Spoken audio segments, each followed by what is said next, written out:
Hello students, আমি ঐশিক দাস। অঙ্কটা 2024-এর এইচএসে এসেছিল, কিন্তু ম্যাক্সিমাম স্টুডেন্ট এটাতে ভুল করেছিল। বেশিরভাগ স্টুডেন্ট এটাকে অপশন বি করেছিল, কিন্তু অপশন বিটা ভুল উত্তর হবে। তাহলে ঠিক উত্তর কোনটা হবে চলো দেখে নেওয়া যাক। Welcome to ODHS maths. Friends, এই অঙ্কটা বোঝার আগে আমাদেরকে ইনভার্স ট্রিগোনোমেট্রিক চ্যাপ্টারটার কিছু বেসিক কনসেপ্ট বুঝতে হবে, আর এই অঙ্কটার আগে কয়েকটা ছোট ছোট অঙ্ক করতে হবে আমাদেরকে। তো দেখো প্রথমেই আমাদেরকে ইনভার্সের ব্যাপারটা বুঝতে হবে। দেখো, ধরে নাও কোথাও লেখা আছে sine theta is equal to x. হলো তো, সাইন থিটার একটা ভ্যালু বেরোবে। থিটার মান যাই হোক, তুমি 10-এ পড়েছো, থিটার মান যদি 30 ডিগ্রি হয় তাহলে সাইন থিটার মান হবে 1/2। তাহলে এরকম থিটার আলাদা আলাদা ভ্যালুর জন্য আলাদা আলাদা ভ্যালু আসবে। তো sine theta is equal to x ধরে নাও, তাহলে থিটা ইজ ইকুয়াল টু কত, মানে যে কোণটা এখানে লেখা আছে সে কোণটা কত, সেই কোণটাকে আমরা লিখতে পারবো সাইন ইনভার্স এক্স। ঠিক আছে, এটা হচ্ছে আমাদের মেন কনসেপ্ট। দেখো প্রথম অঙ্কটা আজকে কি বলেছে সাইন ইনভার্স 1/2 এর মুখ্য মান কত। তাহলে মুখ্য মান জিনিসটা কি, দেখো মুখ্য মান জিনিসটা হচ্ছে তোমাদের স্ক্রিনে দেখতে পাচ্ছ হয়তো, যে সাইন ইনভার্সের ক্ষেত্রে মুখ্য মান। আচ্ছা, প্রথম কথা তো এই ইনভার্স যেগুলো আমরা বলছি, ধরে নাও সাইন ইনভার্স এক্স কিংবা ট্যান ইনভার্স এক্স, এইগুলো সব এক একটা হচ্ছে কোণ, অ্যাঙ্গেল। বুঝতে পেরেছো তো, এগুলো অ্যাঙ্গেল। এই যে সাইন ইনভার্স একটা ফাংশন, এই ফাংশনের এই যে ভ্যালুগুলো আসবে সেগুলো সব এক একটা অ্যাঙ্গেল হবে, কোণ। ঠিক আছে, যেমন সাইন ইনভার্স এক্স হচ্ছে একটা কোণ। সাইন ইনভার্স এক্স এর ভ্যালু 30 ডিগ্রি হতে পারে কিংবা 45 ডিগ্রি হতে পারে, এগুলো হচ্ছে এক একটা কোণ। ট্যান ইনভার্স এক্সটাও একটা কোণ। ঠিক আছে, তো এই যে sign inverse x, cos inverse x এর মুখ্য মানগুলো কি, সেই মুখ্য মানগুলো দেখো স্ক্রিনে দেখা যাচ্ছে। সাইন ইনভার্সের ক্ষেত্রে মুখ্য মানের রেঞ্জ হচ্ছে -π/2 থেকে π/2, -π/2 থেকে π/2। এই রেঞ্জটা হচ্ছে সাইন ইনভার্স এক্স এর ক্ষেত্রে। মানে সাইন ইনভার্স এক্স এর মুখ্য মান, এমনিতে আলাদা মানও থাকতে পারে, মুখ্য মান হচ্ছে -90 ডিগ্রি থেকে শুরু করে 90 ডিগ্রি অবধি, এই রেঞ্জের মধ্যে থাকবে। তারপর কস ইনভার্স এক্স এর ক্ষেত্রে কি হয়, 0 টু π। ঠিক আছে, এটা হচ্ছে কস ইনভার্স এক্স এর ক্ষেত্রে রেঞ্জ, মানে মুখ্য মানের রেঞ্জ। তাহলে cos ইনভার্স x এর ক্ষেত্রে মুখ্য মান 0 থেকে π এর মধ্যে, মানে 180 ডিগ্রির মধ্যে থাকবে। তাহলে এই জিনিসগুলো একটু বুঝতে অসুবিধা হতে পারে, আমরা একটু দেখি, অঙ্ক করে দেখি। তাহলে এই যে প্রথম অঙ্কটা, sin ইনভার্স x এর sin ইনভার্স 1/2 এর ভ্যালু, মানে মুখ্য মান কত সেটা জানতে চেয়েছি। তো মুখ্য মানের আমাদের কি হয়, দেখো sin inverse x, sin inverse 1/2, তাহলে 1/2 কখন হয় sin এর ভ্যালু বলো? 1/2 আমরা 30 ডিগ্রিতে দেখেছি, আমরা সাইনের ভ্যালু 30 ডিগ্রিতে 1/2 হয়। তাহলে এই যে সাইন ইনভার্স 1/2 এর ভ্যালু হবে 30 ডিগ্রি, মানে π/6। ঠিক আছে, এগুলো তোমরা 10 বা 11 ও করেছো, যে 30 ডিগ্রি মানে 1/6, π/6, তারপর 45 ডিগ্রি মানে π/4, এগুলো তুমি জানো। তো এই সব যে সাইন ইনভার্স 1/2 এর মুখ্য মান, এটা তো একটা মান পাওয়া গেল যে π/4, π/6 এর জন্য সাইনের ভ্যালু, মানে সাইন π/6 এর ভ্যালু 1/2 হবে। তাহলে এই যে π/6 ভ্যালুটা, এটা এই রেঞ্জের মধ্যে আছে। দেখো -90 থেকে 90 এর মধ্যে, তাই না? এই রেঞ্জের মধ্যে আছে, কারণ এর ভ্যালু হচ্ছে 30 ডিগ্রি। -90 থেকে 90 এর মধ্যে এই ভ্যালুর মধ্যে আছে। তাহলে এটা হয়ে গেল মুখ্য মান, এই সাইন ইনভার্স 1/2। তাহলে খুবই ইজি, তোমাকে শুধু এটুকু জানতে হবে যে এই 1/2 এটা সাইনের কোন অ্যাঙ্গেলের জন্য 1/2 আছে। তাহলে 60 ডিগ্রি, 30 ডিগ্রির জন্য, মানে π/6 এর জন্য আছে। 2 নম্বর অঙ্কটা বলেছে, দেখো সাইন ইনভার্স -1/2। এবার তোমরা 11-এ পড়েছিলে যে সাইন এর ক্ষেত্রে মাইনাস, যেমন সাইন অফ -30 ডিগ্রি, এটা আমরা কি করছিলাম 11-এ, মাইনাসটাকে ডাইরেক্ট বাইরে বার করে দিচ্ছিলাম, মানে সাইন 30 ডিগ্রি হয়ে গেল, তাই তো? তাহলে এখানেও তাই হবে, মাইনাসটা ডাইরেক্ট বেরিয়ে যাবে। তাহলে মাইনাস সাইন ইনভার্স 1/2। তাহলে এর ভ্যালু কি আসবে, দেখো মাইনাস সাইন ইনভার্স 1/2 মানে কি, π/6 হবে, তাই তো? 30 ডিগ্রির জন্য 1/2 আছে সাইনের, তাহলে -π/6 হয়ে গেল। কোন অপশনে আছে এটা? অপশন বি তে। ঠিক আছে, কিন্তু এরকমই দেখো, যদি তোমার আসে tan ইনভার্স -1, তাহলে কি হবে, মাইনাসটা বাইরে বেরিয়ে আসবে, মাইনাস tan ইনভার্স 1, আর tan এর ভ্যালু 1 কখন আসে, 45 ডিগ্রিতে, তাহলে -π/4, এটা হয়ে যাবে অ্যান্সার। ঠিক আছে, কিন্তু cos এর ক্ষেত্রে কিন্তু হবে না। দেখো আমরা 11-এও শিখেছিলাম যে cos মাইনাস খেয়ে নিতে পারে, তাহলে ইনভার্সের ক্ষেত্রেও তাই, কস ইনভার্স যদি মাইনাস এক্স থাকে, এর value minus cos inverse x হয় না। বুঝতে পেরেছো তো? এর ভ্যালু তাহলে কি হয়? এর ভ্যালু একটা পাই নিতে হয় সামনে, তারপরে একই, তাহলে পাই মাইনাস কস ইনভার্স এক্স এরকম হয়ে গেল। বুঝতে পেরেছো? তাহলে আমরা অঙ্ক দেখবো, আসবে এই অঙ্ক।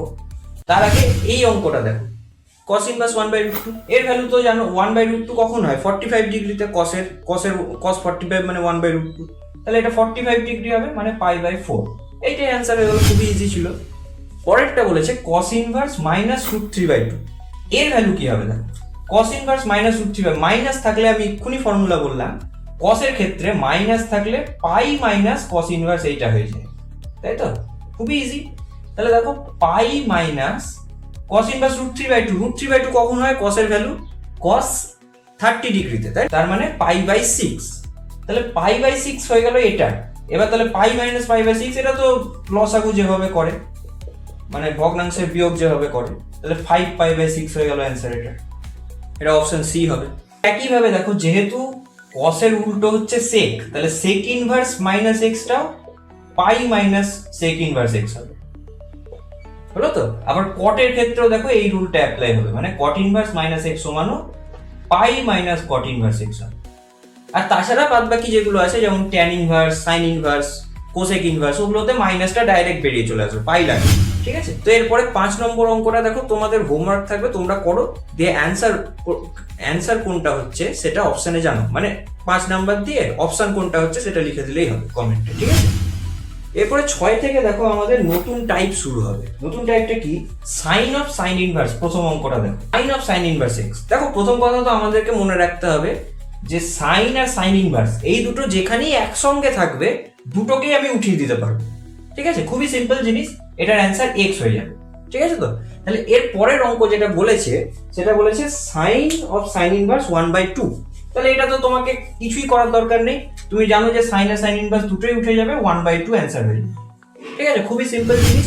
এরপরে দেখো এই 7 নম্বর অঙ্কটা একইভাবে হবে। তাহলে এটাও হোমওয়ার্ক থাকলো, তোমরা অপশন নাম্বারটা আমাকে কমেন্টে বলবে। 8এরটাও তাই, তো 8এরটাও হোমওয়ার্ক নিয়ে নাও। এরপরে দেখো 9এরটা কি বলেছে? এইটা বলেছে দেখো। তাহলে দেখো কি করে আমরা করব, এমন কিছু কঠিন নয়।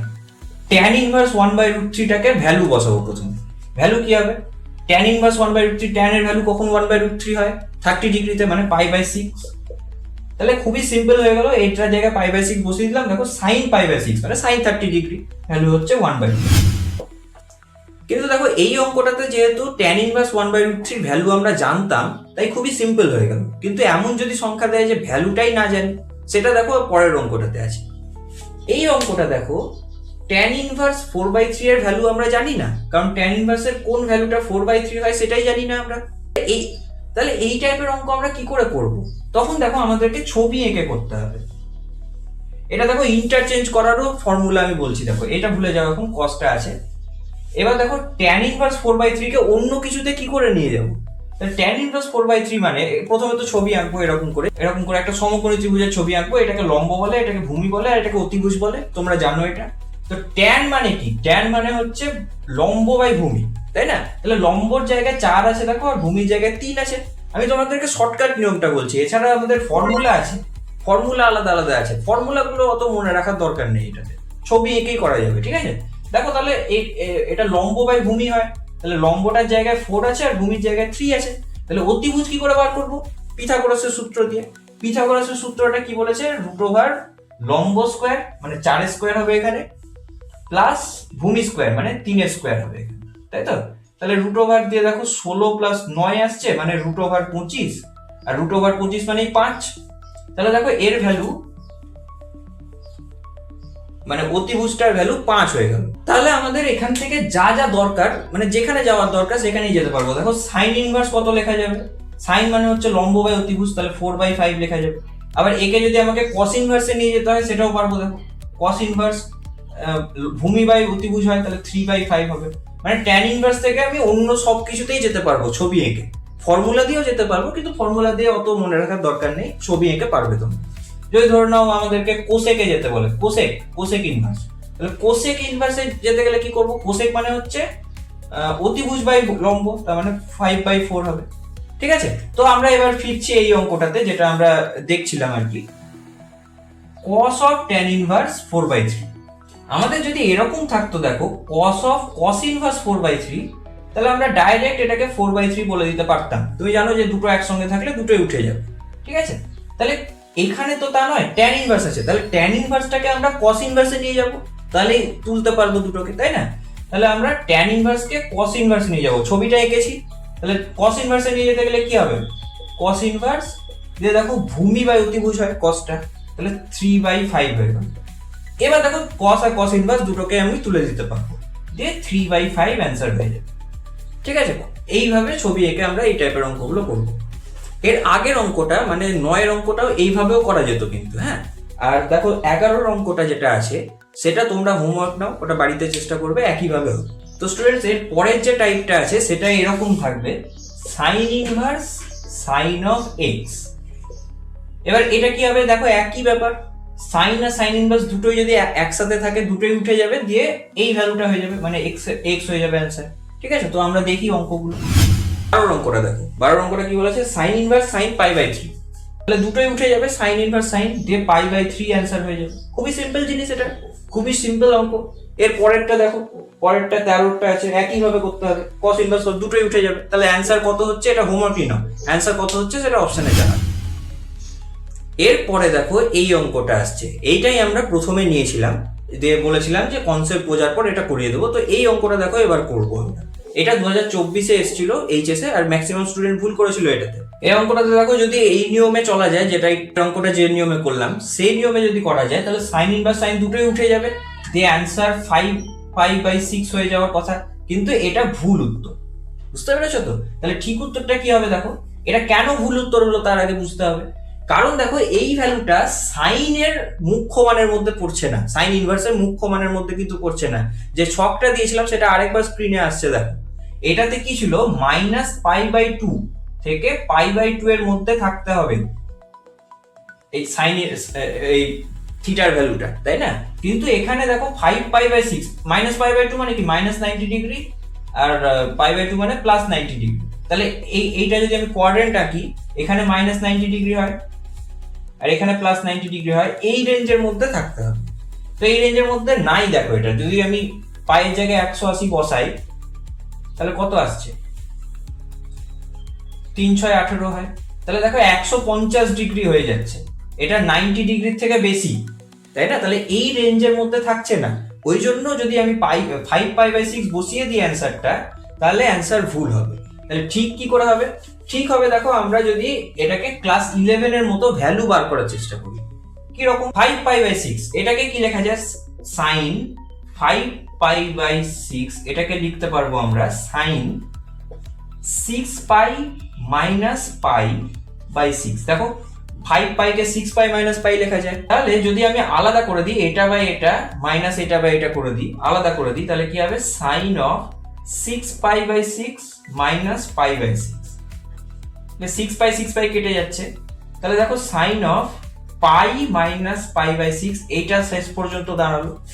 তাহলে এইটা পাইটাকে আমি লিখতে পারি 2 × π/2, 2 × π/2 লিখতে পারি, মানে পাই মানে 180 ডিগ্রি ছিল, এখানে দেখো π/2 মানে 90 ডিগ্রি, 2 × 90 মানে 1/180 ডিগ্রি হয়। তাহলে এইটা দেখো আমি কি করে সেই 11-এ করেছিলাম ভ্যালু বার করা, এইভাবে দেখো 11-এ আমরা করেছিলাম, তাই তো? 2 × π মানে এটা এইটুকুটা হচ্ছে π/2 90 ডিগ্রি, এইটা হচ্ছে 180 ডিগ্রি, মানে 2 × π/2, তাই তো? তার থেকে -π/6 মানে এখান থেকে ফিরে আসতে হবে, মাইনাস হচ্ছে। তাহলে এই যে অ্যাঙ্গেলটা এটা এইখানটাতে আছে, মানে সেকেন্ড কোয়াড্রেন্ট, আমাদের ছিল অল সাইন ট্যান কস, তার মানে এটা হচ্ছে সাইনের কোয়াড্রেন্ট, সাইন সেকেন্ড কোয়াড্রেন্টে পজিটিভ হয়, তাই তো? তাহলে এটা পজিটিভ হবে, তাহলে ভ্যালু পজিটিভ হলো। এরপরে দেখো 2 আছে, π/2 এর সঙ্গে যদি বিজোড় সংখ্যা থাকে তাহলে এটা চেঞ্জ হয়, কিন্তু এটা জোড় সংখ্যা আছে, তাই এটা সাইনটা সাইনই থাকবে। তাহলে সাইন হলো, প্রথমে তো প্লাস দেখে নিলাম, প্লাস হচ্ছে ওই জন্য কিছু বসালাম না, যদি মাইনাস হতো তাহলে মাইনাস বসাতাম, ঠিক আছে? এবার এইটা বসে যায় ডাইরেক্ট, মানে π/6। তাহলে দেখো এইটা দাঁড়ালো আমার, বুঝতে পেরেছো তো? এটা যদি কোণ দিয়ে করতে তাহলে কোণ দিয়েও করা যেত, এটা মানে এক্ষুনি বার করেছিলাম 150 ডিগ্রি, তাহলে এটা যদি কোণ দিয়ে করতাম তাহলে সাইন 2 × 90 ডিগ্রি মানে 180 হলো -30 ডিগ্রি, তাহলে দেখো কি আসছে, 2 × 90 আবার সেই একই রকম ভাবে সেকেন্ড কোয়াড্রেন্টে পড়ছে বলে পজিটিভ, 2 আছে বলে সাইনটা সাইনই থাকলো, দিয়ে 30 ডিগ্রি। আর 30 ডিগ্রি মানেই π/6 তুমি জানো, তাই এটাকে π/6 বসিয়ে দিতে হবে। এভাবে করতে পারো, কোণ দিয়েও করা যেতে পারে, ঠিক আছে, যেটা তোমাদের সুবিধা হবে। তাহলে এটা দেখো এইবার এইটা হয়ে গেল, এই জিনিসটা এবার দেখো মুখ্য মানের মধ্যে পড়ছে, তাহলে আমি সাইন আর সাইন ইনভার্স দুটোই তুলে দিয়ে π/6 বসিয়ে দিতে পারবো। তাহলে এই টাইপের অঙ্কগুলো এইভাবে করতে হবে। এতক্ষণ লাগলো কারণ আমি বোঝালাম জিনিসটা, তোমরা এই কেবল এই ক্যালকুলেশনটা করে এখানে বসিয়ে দিতে পারবে। কিংবা এখানেই যদি দেখতে পাচ্ছ যে π/6 বসেছে, এই যে এখানেই তুমি দেখতে পাচ্ছ যে π/6 বসেছে, তাহলে অ্যান্সার π/6 হয়ে যাবে, তাহলে তোমাকে অত মাথা খাটাতে হবে না।